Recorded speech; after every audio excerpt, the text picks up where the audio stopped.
Hey, what's on guys, my name is Brett, welcome back to the channel, welcome back to a Duel Links video, welcome back to another Duel Links discussion video. Today we're going to be talking about the top 5 cards that I'd like to see from Soul Fusion come to Duel Links. Now, we did a very similar video to this back in July for CYBERNETIC Horizon, and there have been some cards come to Duel Links from Saiho recently. We had a Cubit Ace, I think it was, one of Luna's level up rewards, and I think there was another card that came out in, or is coming out in this new box, that was part of CYBERNETIC Horizon I think as well. We've had one or two more actually come from that set, so that's been really cool to see, and it's kind of nice to speculate as to where Duel Links could go. And I think for this video I've chosen some cards that might be a bit too powerful for Duel Links, so again, let me know your thoughts on these cards. I'll leave a link in the description down below to the Facebook page where you can see all the card arts in Soul Fusion and you can read all their effects, and let me know what you think we should get in Soul Fusion. So a bit about Soul Fusion. It came out today, it's the TCG release date today worldwide, and it has new support for things like Thunder Dragon. You can see on the back right we have a Thunder Dragon Lord, I think it is. That's what its OCG name was.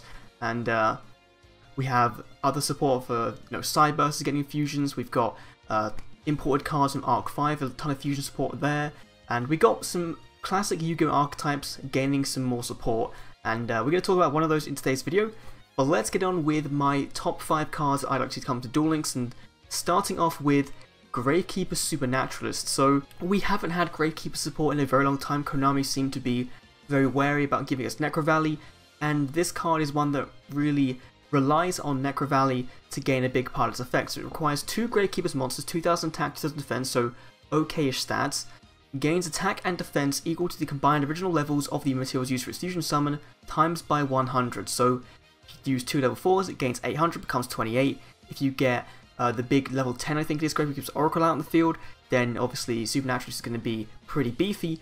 While NECROVALLEY is on the field, this card and any card in your field zone cannot be destroyed by card effect. So Gravekeepers don't have NECROVALLEY in Duel Links. The only way we have access to NECROVALLEY is via Gravekeeper's Priestess, which treats the whole field as being NECROVALLEY if she's on the field. So that's our main workaround. But if you don't have that on the field, then at the moment this is a it's just a beefy vanilla monster basically. During your main phase, you can activate this card effect. During the end phase of this turn, add 1 Gravekeeper's monster or NECROVALLEY card from your deck to your hand. You can use each effect of Gravekeeper's Supernaturalist once per turn. So I think that's pretty fair. There are a ton of other Gravekeeper support cards in Soul Fusion, like NECROVALLEY Throne, which lets you search for a Gravekeeper's monster of any name from your deck, or normal summon one straight after. So we could get something like that as well to help boost the NECROVALLEY strategy, boost the Gravekeeper strategy. But I think Supernaturalist is a nice boss monster, a nice little bit of support they could throw us without having to give us access to the NECROVALLEY card.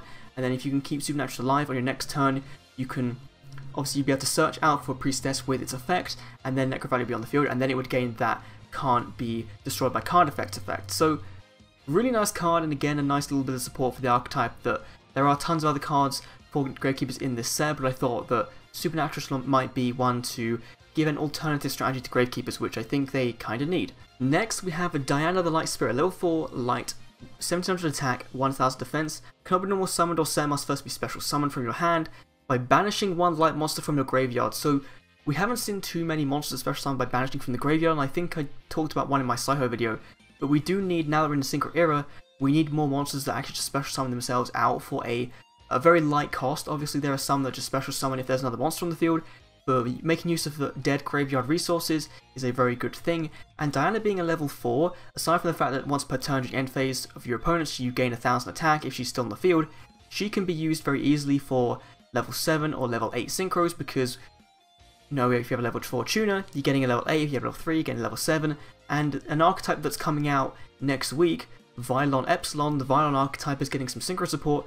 That could be an archetype that could use Diana to the best of their abilities. Just having another light on the field would be a really good move, and again, it's a pretty decently stat card, would probably be like a rare or something in a main box or something, but still a cool card to think about, and definitely something Konami needs to do. They need to add in more cards to just special summon. They need to make this game not necessarily faster, but if they want Synchros to succeed, they need to have more ways of getting to them quicker and getting access to your toolbox quicker. So really cool card. Then we have Extra Foolish Burial. Now no way we're getting the original, but this one I think can come because it's very specific use case, at least right now. So pay half your life points, send one monster from your extra deck to the graveyard. You can only activate this once per turn. You cannot set spell or traps during the turn you activate this card. So that's a pretty major setback for this. But the way this would work in Duel Links is you would use this to go for a big fusion summon, because we don't have, in Duel Links, I've checked all of them, we don't have any extra monsters that have an effect in the graveyard that can give you an advantage in the duel. So really there's a few options here. First of all, you have the fact that this halves your life points, giving you access to Cyber Style, which can then obviously let you go into things like Cyber End Dragon if you have enough Proto Cyber Dragons on the field, or it can let you go into things like Chimeritic Over Dragon, because you might want to put like a Cyber End Dragon to the graveyard. That then puts more materials in your graveyard, and you can use things like Cybernetic Fusion support to allow you to access your graveyard as part of the fusion materials. So that could be a good idea with that card. Additionally, Miracle Fusion is available with the Miracle Fusion Time skill, which you can put if you put an Elemental Hero in the graveyard, then you can use it to fusion summon a Elemental Hero Fusion from your extra deck. Obviously, the main target you're going to go for is Shining Flare Wingman by sending Flame Wingman to the graveyard outside of your extra deck, so you'll be able to get him off and be able to consistently bring Shining Flare Wingman out, and it's just a fun strategy. At this point, Extra Foolish Burial would be a fun card rather than something that sees a lot of play due to the actual extra deck options available that can greatly shift the meta, and it's also going to be used a little bit less in its original. Like when I first looked at it, I thought this could be really good in Cyberdarks, but today Cyberdarks just got access, or yesterday they got access to Cyberdark Claw, which when a equipped monster attacks, you get to send a monster from your extra deck to the graveyard. So you're putting those dragon monsters in the graveyard to be used later on in the duel with a Cyberdark Dragon or Cyberdarkness Dragon, which can both gain their attack equal to its original attack. So they can both take advantage of those dragons as well being put into the graveyard. Really fun card, and again just one that I think would be a nice little fit for Duel Links, but obviously has a big risk that potentially taking like a maximum of 2,000 when you halve your life points, or even less. It is opening up for your opponent. If you can't really do anything on that turn and your plays get stopped, then your opponent is very easily able to OTK you on your next turn. So that's kind of a thing to be wary of. Next we have a quick play spell, Concentrating Current. I heard from people that I talked to about Yu-Gi-Oh! That this was a very popular card as a sneak peek. Target one face-up monster you control, it gains attack equal to its current defense until the end of this turn. Other monsters you control cannot attack during the turn you activate this card. So it's kind of like a Spike Shield with Chain, but in the opposite direction, gaining attack rather than gaining defense. But being a quick play means you can use it on your opponent's turn when they attack into your monster. You can trigger this up, make your monster quite big, and then your opponent's monster gets destroyed and they can't do anything else the rest of the turn. It's a little less cheesy, I think, than Wall of D. Like, obviously on your turn it can lead to some OTK plays, it can lead to putting you some big damage on board with a big monster on field. Like if you had, let's just say you had a Blue Eyes, that becomes a 5,500 attack point monster, which obviously will get over the biggest monsters in Duel Links. So a very cool card, a very fun card. Like that's what I've kind of looked at here, is cards that can either invigorate old strategies or make the game a little bit more fun and improve some of these other weird side strategies that aren't going to be the most meta defining things. But Concentrating Current I think would have the most potential to be a meta relevant card out of my top 5 picks. And the last pick that I think should come to Duel Links, and is one that I think that's going to have a bit of a conflicting opinion, is Condemned Witch.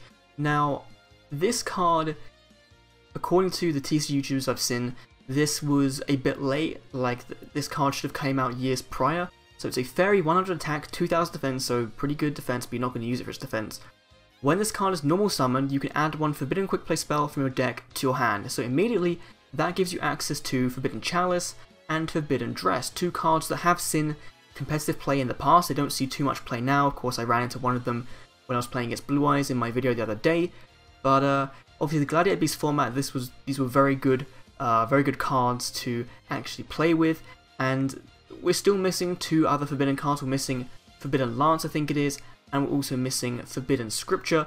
So still things that can come in the future, but that's not really the biggest thing I think about this card. Obviously getting a +1 off of Condemned Witch is really nice, but her second effect is really good.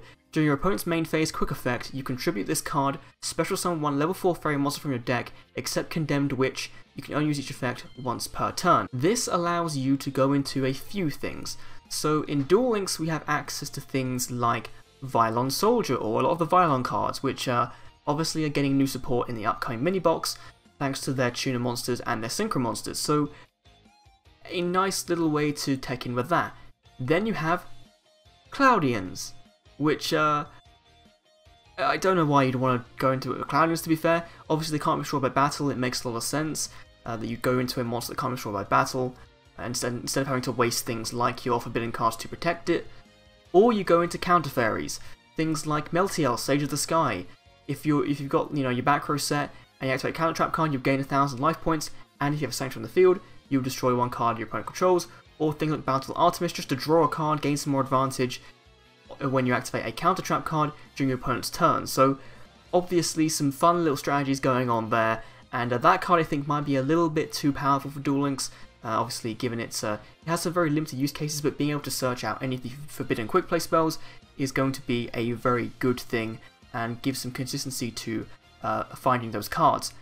Finally, I wanted to talk about another card that I think is broken for Duel Links. I don't think this will come at all, and it's just a card from Soul Fusion I really like, and if Konami decided they wanted to really mess up the game, they'd put this in, and that card is Chaos Dragon Levianeer. If you haven't seen Chaos cards before, basically you banish light and dark monsters to summon them. This guy requires 3 of either of them, so not specifically each, but when it's summoned, it gains effects based on the attributes of this monster banished, but it can't attack for the rest of the turn, so that's why I think it's kind of balanced, and it's very easy to counter in Duel Links. So if you use only light monsters, you can special summon one monster from your graveyard in defense mode, so it's a Silent Doom, basically. And immediately, Blue Eyes. If you use this in Blue Eyes, you could special summon out a Dragon Spirit of White, gain a popping on the back row. If you use it again in Blue Eyes, you could summon out a Protector of the Eyes of Blue, and then you could use that to summon out a Blue Eyes from your hand, or go for a Synchro Summon using Chaos Dragon Levianeer. Only Dark, shuffle one random card from your opponent's hand into the deck, so Destiny Heroes could use this as a nice big boss monster now that their consistency for bringing out their fusions and Anki have kind of gone down a bit with VYLON missing. Or if you use both Light and Dark, you can destroy up to 2 cards on your field. So most decks aren't going to focus around summoning this guy, but if you just take in either one of the two, in the Light deck or a Dark deck, then you're going to see some big advantages with this. Obviously with Light I think you're seeing the biggest advantage, but if you have to splash both of them in, then getting to pop 2 cards on the field as non-targeting removal as well is really powerful. But that is my top 5 cards plus my personal pick for cards that I think should come to Duel Links. Let me know your thoughts comment down below. I know that people are going to be kind of conflicted on this idea. Again, links down below to the Facebook page where you can see all of the cards in the set and talk about which ones you think should come. I like doing these videos. It shows how wrong I am at the game and how little I know and how much you guys know, and how it just encourages discussion, which is why I really like it. Thanks for watching, and I'll see you all in the next Duel Links video. See you then.